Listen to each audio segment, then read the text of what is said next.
Bismillahirrahmanirrahim. Today we shall discuss about stimulated emission and its rate equation. Also we shall study the metastable states.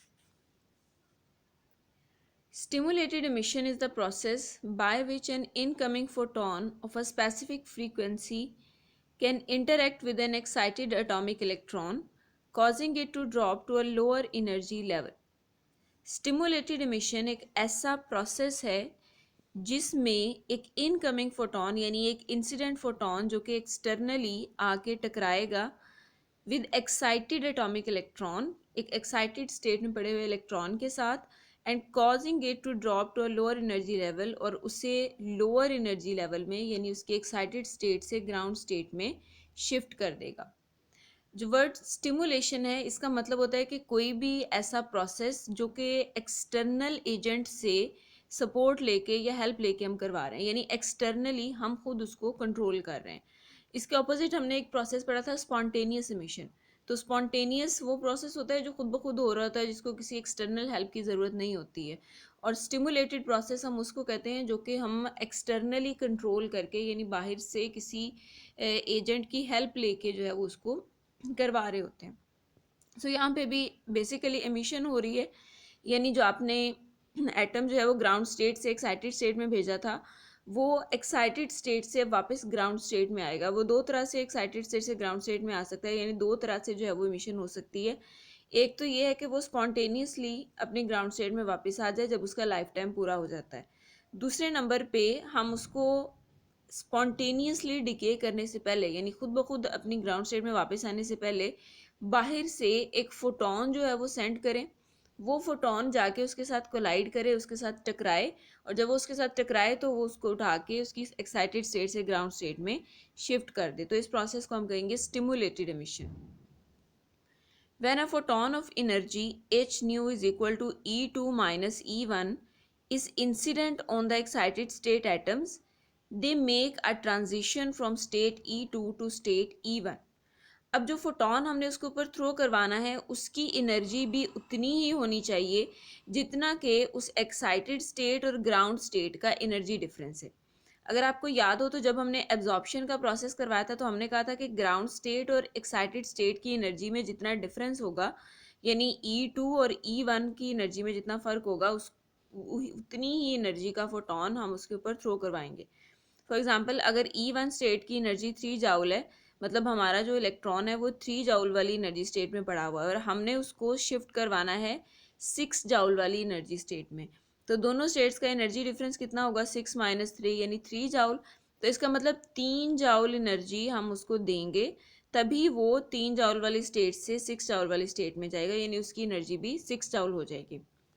सो उतनी ही energy यानी जितना दो states का energy difference है उतनी energy का फोटॉन ही हम थ्रो करवाते हैं जब हमने उस एटम को ग्राउंड स्टेट से एक्साइटेड स्टेट में शिफ्ट करना होता है, और उतनी एनर्जी का फोटॉन ही हमने उसके ऊपर थ्रो करवाना है जब हम उसको एक्साइटेड स्टेट से ग्राउंड स्टेट में लेकर आ रहे हैं. अब उसकी रीज़न क्या है, because while making transition it releases energy in the form of photon. कि जब वो ट्रांजिशन कर रहा होगा अपनी एक्साइटेड स्टेट से ग्राउंड स्टेट में आ रहा होगा तो वो भी एनर्जी रिलीज़ करेगा, और कितनी एनर्जी रिलीज़ करेगा, जितनी उसने एब्जॉर्ब की होगी जब वो ग्राउंड स्टेट से एक्साइटेड स्टेट में जा रहा था, यानी इसी एनर्जी का फोटॉन वो रिलीज़ करेगा. सो एक हमने एक्सटर्नली जो फोटॉन इंसिडेंट किया उसकी भी इतनी ही एनर्जी थी, और दूसरे नंबर पे उसके एक्साइटेड स्टेट से ग्राउंड स्टेट में आने की वजह से जो एनर्जी रिलीज़ हुई, जो फोटॉन रिलीज़ हुआ, उसकी भी इतनी ही एनर्जी है. सो होगा क्या, टू फोटॉन्स आर इमिटेड, दो फोटॉन्स इमिट होंगे, one is incident while other due to transition. एक हमारा इंसिडेंट फोटॉन था और दूसरा उसके ट्रांजिशन करने की वजह से यानी एक्साइटेड स्टेट से ग्राउंड स्टेट में आने की वजह से इमिट हुआ. अब दोनों के दोनों फोटॉन्स जो हैं उनकी एनर्जी सेम होगी और एक ही उनकी फ्रीक्वेंसी होगी. दैट्स वाई हम कहते हैं कि उतनी एनर्जी का फोटॉन ही हमने उसके ऊपर थ्रो करवाना है ताकि रिजल्टिंग फोटॉन जो हमें मिले वो सेम एनर्जी के और सेम फ्रीक्वेंसी के हों, यानी एक ही कलर के फोटॉन्स या एक ही कलर की लाइट जो है वो हमें वहाँ से आउटपुट में मिली. अब यहाँ पे आप देख सकते हैं ये हमारे पास इंसिडेंट फोटॉन है. ये हमारे पास यहाँ पे जो एटम है एक्साइटेड स्टेट में या E2 स्टेट में पड़ा हुआ है उसके साथ आके टकराएगा. टकराने के बाद वो जो एक्साइटेड स्टेट में पड़ा हुआ एटम है वापस अपनी ग्राउंड स्टेट में आ जाएगा। जब वो एक्साइटेड स्टेट से ग्राउंड स्टेट में आएगा तो उस ट्रांजिशन की वजह से एनर्जी का एक फोटोन एमिट होगा, क्योंकि हमें पता है कि जब भी एटम अपनी हायर एनर्जी स्टेट से लोअर एनर्जी स्टेट में आएगा तो वो एनर्जी को एमिट करेगा, और वो एनर्जी जो है वो usually in the form of electromagnetic radiation होती है या लाइट की फॉर्म में होती है। और हम पढ़ चुके हैं कि जो लाइट है उसकी फोटोन नेचर है वो फोटॉन्स पर मुश्तमिल होती है। तो जब हम कहेंगे कि उसने एक्साइटेड स्टेट से ग्राउंड स्टेट में आते हुए एनर्जी को इमिट किया, तो इसका मतलब होगा उसने उस उतनी एनर्जी का एक फोटोन जो है वो इमिट किया। सो एक हमारा इंसिडेंट फोटोन था और एक हमारा ट्रांजिशन की वजह से जो एमिटेड फोटोन था। तो दोनों के दोनों फोटॉन्स जो हैं उनकी एक ही एनर्जी होगी, एक ही फ्रीक्वेंसी होगी। Also they will be phase coherent and travel in the same direction. उनके अंदर फेज कोहेरेंसी भी होगी। फेज कोहेरेंसी का मतलब कि जिस टाइम पे एक फोटोन का ट्रफ बनेगा उसी टाइम पे दूसरे फोटोन का ट्रफ भी बनेगा, और इस उसी टाइम पे तीसरे फोटोन, यानी हम तो बेसिकली दो फोटॉन्स की बात कर रहे हैं। लेकिन अगर दो तीन या चार वेव्स हो तो हम कहते हैं दे आर कोहेरेंट। हम उनको कोहेरेंट कब कहते हैं? अगर उनमें कोई भी फेज डिफरेंस ना हो। फेज डिफरेंस का मतलब एक अगर अपनी ट्रफ पे पहुंच रहा है तो उसी टाइम पे दूसरा फोटोन भी अपने ट्रफ पे हो। एक अगर क्रस्ट बना रहा है तो दूसरा भी उसी टाइम पे क्रस्ट बना रहा हो। एक अगर मीन पोजीशन पे है तो दूसरा भी मीन पोजीशन पे हो। तो ये कोहेरेंट फोटॉन्स होते हैं। दूसरे नंबर पे ये तीन वेव्स हैं या ये तीन फोटॉन्स हैं जिसमें एक का ट्रफ है, दूसरे का हाफ क्रस्ट बना हुआ है, तीसरे का उसी टाइम पे फुल क्रस्ट है।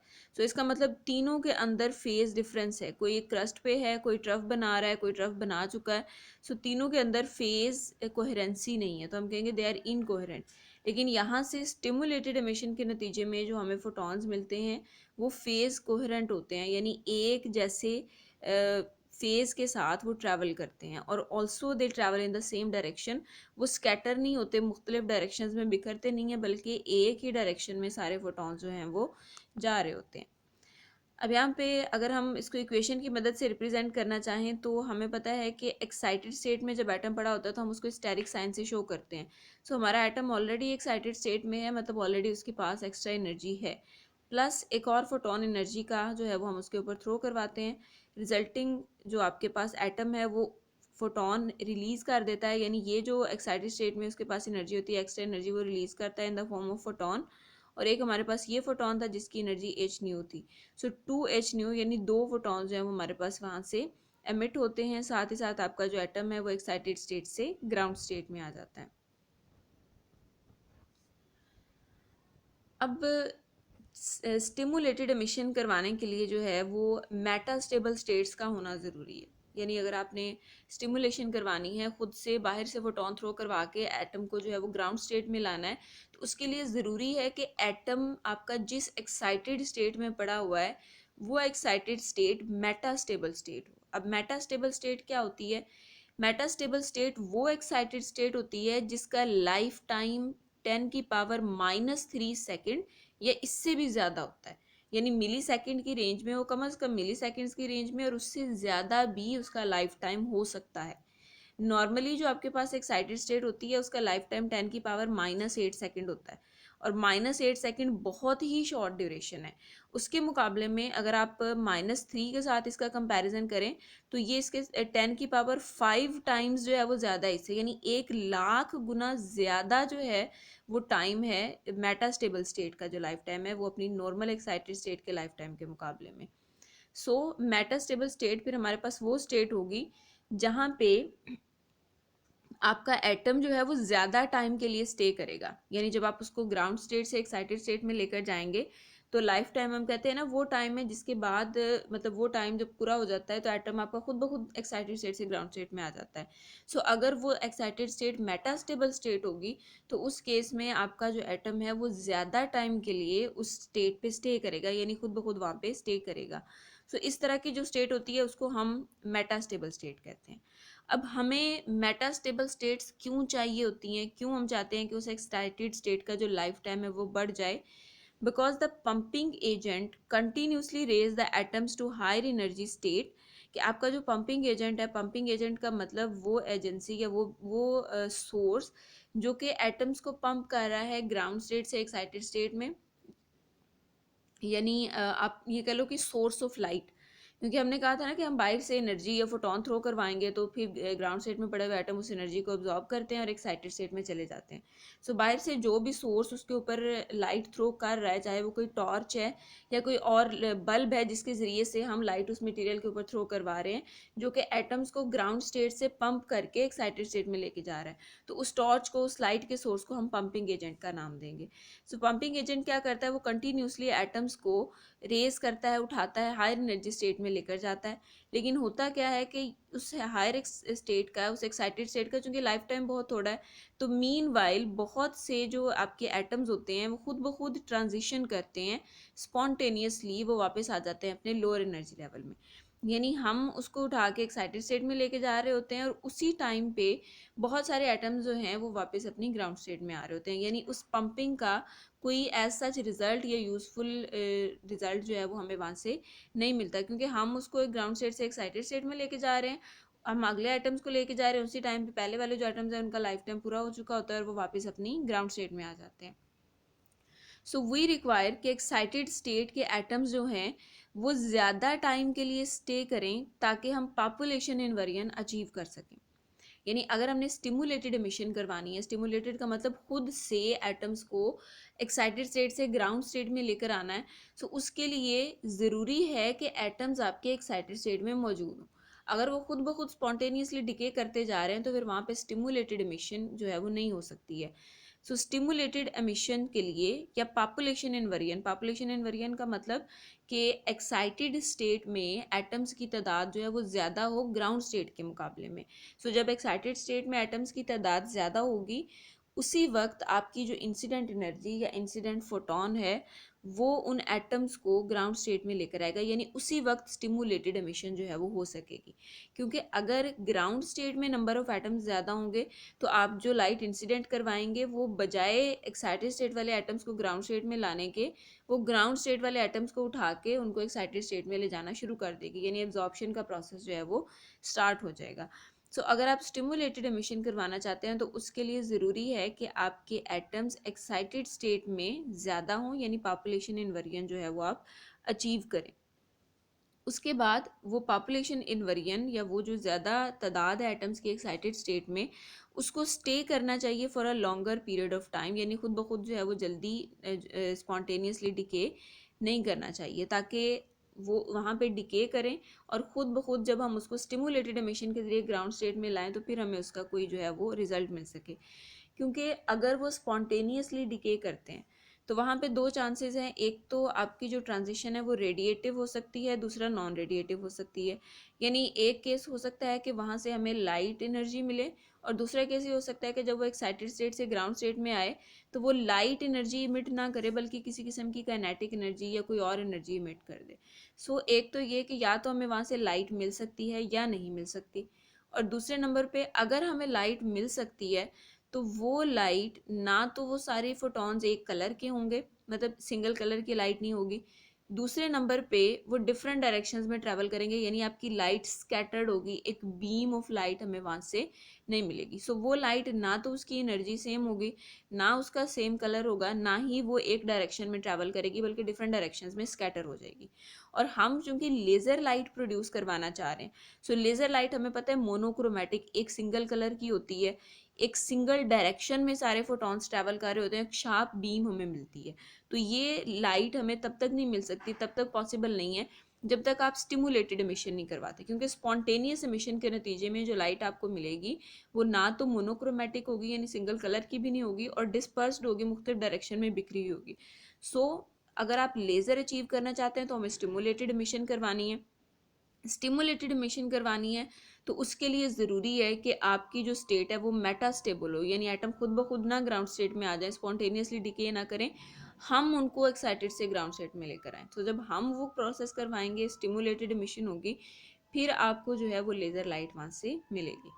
सो the long lived levels in which excited state atoms do not return to lower level at once but remains excited for a long time are called metastable states. So metastable states वो states हैं जहाँ से atom खुद ब खुद जो हैं वो फ़ौरन से वापस अपनी ग्राउंड स्टेट में नहीं आ जाते, बल्कि वहाँ पे स्टे करते हैं एक सर्टेन टाइम पीरियड के लिए, ताकि हम स्टिमुलेट करके उनको वापस लेकर आएँ और एज अ रिज़ल्ट हमें जो है वो एक शार्पली फोकस, एक मोनोक्रोमेटिक और यूनिडायरेक्शनल लेज़र बीम हमें मिल सके. Now we shall drive the rate equation for stimulated emission. और हम पहले भी कर चुके हैं कि रेट इक्वेशन हमें बेसिकली ये बताती है कि स्टिमुलेटेड एमिशन का रेट यानी कितने ज़्यादा या कितना फास्ट वो प्रोसेस होगा, कितने ज़्यादा एटम्स जो हैं वो थोड़े से टाइम में अपनी एक्साइटेड स्टेट से ग्राउंड स्टेट में आ जाएंगे, या आप ये कह सकते हैं कि बहुत शॉर्ट ड्यूरेशन के अंदर एक ज़्यादा एनर्जी की बीम आपको मिलेगी, यानी ज़्यादा सारे एटम्स एक्साइटेड स्टेट से ग्राउंड स्टेट में आएंगे, ज़्यादा फोटॉन्स एमिट होंगे और ज़्यादा इंटेंस जो है वह या हाईली एनर्जेटिक बीम आपको मिलेगी. सो रेट इक्वेशन हमें ये बताता है कि कितने कम टाइम में आपका प्रोसेस होगा या कितनी देर में कितना उसका स्पीडली होगा प्रोसेस या कितना वो स्लो प्रोसेस होगा. सो रेट इक्वेशन बताएगी कि किन फैक्टर्स पे आपका जो रेट है वो डिपेंड करता है. सो rate of stimulated emission depends on the population of atoms in the excited state. सबसे पहले ये डिपेंड करता है कि एक्साइटेड स्टेट में कितने एटम्स मौजूद हैं. ये वही बात है जो हमने पीछे की कि पॉपुलेशन इन्वर्जन का होना ज़रूरी है. एक्साइटेड स्टेट में नंबर ऑफ़ एटम्स का ज़्यादा होना ज़रूरी है, क्योंकि जितने वहाँ पे एटम्स ज़्यादा होंगे उतने ही स्टिमुलेटेड एमिशन के चांसेस भी बढ़ेंगे. और जितने एब्जॉर्प्शन में भी हम पढ़ चुके हैं कि एब्जॉर्प्शन का जो रेट है वो भी नंबर ऑफ एटम्स के डायरेक्टली प्रोपोर्शनल होता है. सो अगर ग्राउंड स्टेट के नंबर ऑफ एटम्स ज़्यादा होंगे तो एब्जॉर्प्शन के चांस ज़्यादा बढ़ जाएंगे, यानी एब्जॉर्प्शन का प्रोसेस स्पीड अप हो जाएगा. और अगर एक्साइटेड स्टेट में ज़्यादा एटम्स होंगे तो एक्साइट यानी स्टिमुलेटेड एमिशन का प्रोसेस जो है वो स्पीड अप हो जाएगा, क्योंकि दोनों रेट्स जो हैं वो नंबर ऑफ एटम्स पे डिपेंड कर रहे हैं. दैट्स वाई हम कहते हैं कि पॉपुलेशन इन्वर्जन जो है वो होना ज़रूरी है ताकि हम स्टिमुलेटेड एमिशन करवा सकें. ओके जी. सो एक फैक्टर जो है वो उसके नंबर डेंसिटी है, यानी नंबर ऑफ एटम्स पे डिपेंड करता है. और दूसरी चीज़ एनर्जी डेंसिटी, यानी आपकी जो इंसिडेंट बीम है उसकी एनर्जी डेंसिटी ज़्यादा होनी चाहिए. एनर्जी डेंसिटी का मतलब कि अगर थोड़े से एरिया में बहुत ज़्यादा एनर्जी या बहुत ज़्यादा फोटॉन्स जो हैं वो कंसनट्रेटेड होने चाहिए. सो आपकी इंसिडेंट बीम जो है उसको भी एनर्जेटिक होना ज़रूरी है, और एक्साइटेड स्टेट में नंबर ऑफ़ एटम्स ज़्यादा होना भी ज़रूरी है, तभी आपकी जो बीम है स्टिमुलेटेड एमिशन जो है वो पॉसिबल हो सकेगी. So rate of stimulated emission dN2/dt is proportional to rho of v. Here rho of v is the energy density, incident light की एनर्जी डेंसिटी है, एंड टू जो है हमारे पास नंबर ऑफ एटम्स हैं इन द एक्साइटेड स्टेट. अब यहाँ से जब हम प्रोपोर्शनैलिटी का साइन ख़त्म करते हैं तो इक्वल के साथ एक कांस्टेंट अपीयर होता है B21. ऑल्सो नेगेटिव साइन जो है वो भी यहाँ पे हमें शो हो रहा है. तो नेगेटिव साइन क्यों आता है? It shows the decrease in number of atoms in the excited state.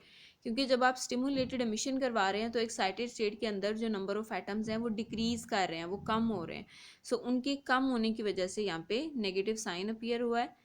B21, ये B21 है basically is constant of proportionality. ये प्रोपोर्शनैलिटी कांस्टेंट है जिसको हम Einstein coefficient of stimulated emission का नाम देते हैं. एब्जॉर्प्शन का नहीं है, ये स्टिमुलेटेड एमिशन का कोफिशिएंट है. सो आइंस्टाइन कोफिशिएंट जो है ये बेसिकली आपको प्रोबेबिलिटी बता रहा होता है. पीछे भी हमने तीनों प्रोसेस के दो प्रोसेस जो पढ़े उनके अंदर भी ये कांस्टेंट अपीयर हुआ था. पहले हमने उसको कांस्टेंट ऑफ एब्जॉर्प्शन का नाम दिया था, फिर हमने उसको कोफिशिएंट ऑफ स्पॉन्टेनियस एमिशन का नाम दिया था, और ये हमारे पास कोफिशिएंट ऑफ स्टिमुलेटेड एमिशन है, कोफिशिएंट ऑफ स्टिमुलेटेड एमिशन. और ये क्या बताता है? It represents the probability of stimulated emission. ये हमें ये बताता है कि जो आपका प्रोसेस है स्टिमुलेटेड एमिशन का उसके कितने चांसेस हैं. यानी अगर 100 एटम्स आपके एक्साइटेड स्टेट में पड़े हुए हैं तो उसमें से जितनी वैल्यू होगी B21 की वो आपको ये बताएगी 40 है, 60 है, 70 है. तो वो ये बताएगी कि अगर 100 एटम एक्साइटेड स्टेट में पड़े हुए हैं तो जब आप लाइट फॉल करवाएंगे उसके ऊपर तो उसमें से 60 एटम्स जो हैं आपके वो स्टिमुलेटेड एमिशन के ज़रिए वापस अपनी ग्राउंड स्टेट में आएंगे. सो परसेंटेज में आपको चांसेस बताती है कि 100 एटम्स में से कितने एटम्स के जो है वो ग्राउंड स्टेट में आने के चांसेस मौजूद हैं. Its dimensions are that of per time में या पर सेकंड में जो है वो हम इसको मेजर करते हैं. The rate of stimulated emission and rate of absorption depend on the same Einstein coefficient B. अब हम देख सकते हैं कि जो एब्जॉर्प्शन का रेट था वहाँ पे जो कांस्टेंट अपीयर होता हुआ था वो भी बी था, यहाँ पे भी जो कांस्टेंट अपीयर हुआ इट्स आल्सो बी। लेकिन हमने दोनों प्रोसेस को डिफरेंशिएट करने के लिए जब एब्जॉर्प्शन की बात की थी तो हमने B12 कहा था, यानी वो फर्स्ट लेवल से सेकेंड लेवल में जा रहा है। और जब हमने स्टिमुलेटेड एमिशन की बात की तो हमने उसको B21 कह दिया, यानी वो सेकेंड स्टेट से फर्स्ट स्टेट में वापस आ रहा है। लेकिन सेम वैल्यू होगी दोनों के दोनों कोफिशिएंट्स की अगर आपके पास नंबर ऑफ एटम सेम है, अगर आपके पास इंसिडेंट लाइट सेम है, यानी एक ही मीडियम के अंदर अगर आप वो प्रोसेस करवा रहे हैं। सो दोनों के दोनों जो कोफिशिएंट्स हैं, दोनों के दोनों जो कॉन्स्टेंट्स हैं वो एक दूसरे के इक्वल हैं, क्योंकि हम देख सकते हैं कि दोनों प्रोसेस जो हैं वो भी इन अ सेंस सिमिलर हैं। उसमें आप जो है वो लाइट थ्रो करवा के एटम्स को ग्राउंड स्टेट से एक्साइटेड स्टेट में लेके जा रहे हैं। और दूसरा जो प्रोसेस है स्टिमुलेटेड एमिशन का, उसमें फ़र्क ये है कि आप उसको लाइट थ्रो करवा के एक्साइटेड स्टेट से ग्राउंड स्टेट में लेकर आ रहे हैं। और हमारे पास जो पहला प्रोसेस है उसमें भी जो रेट है आपका वो डिपेंड कर रहा है एक तो नंबर ऑफ एटम्स के ऊपर, दूसरा एनर्जी डेंसिटी पे। और स्टिमुलेटेड एमिशन में भी हमने देखा कि वो नंबर ऑफ एटम्स और एनर्जी डेंसिटी दो चीज़ों पे आपका रेट डिपेंड कर रहा है। सो हम कह सकते हैं कि दोनों प्रोसेस सिमिलर हैं, बस ये है कि जो आपका स्टिमुलेटेड एमिशन का प्रोसेस है वो उल्ट हो गया है एब्जॉर्प्शन के, यानी उसमें हम ग्राउंड से एक्साइटेड स्टेट में लेके जा रहे थे, यहाँ पे हम एक्साइटेड स्टेट से ग्राउंड स्टेट में लेकर आ रहे हैं। So stimulated emission can also be called inverted absorption. So there coefficients must be equal, तो दोनों के कोफिशिएंट्स जो हैं वो भी सेम होने चाहिए, यानी B12 must be equal to B21।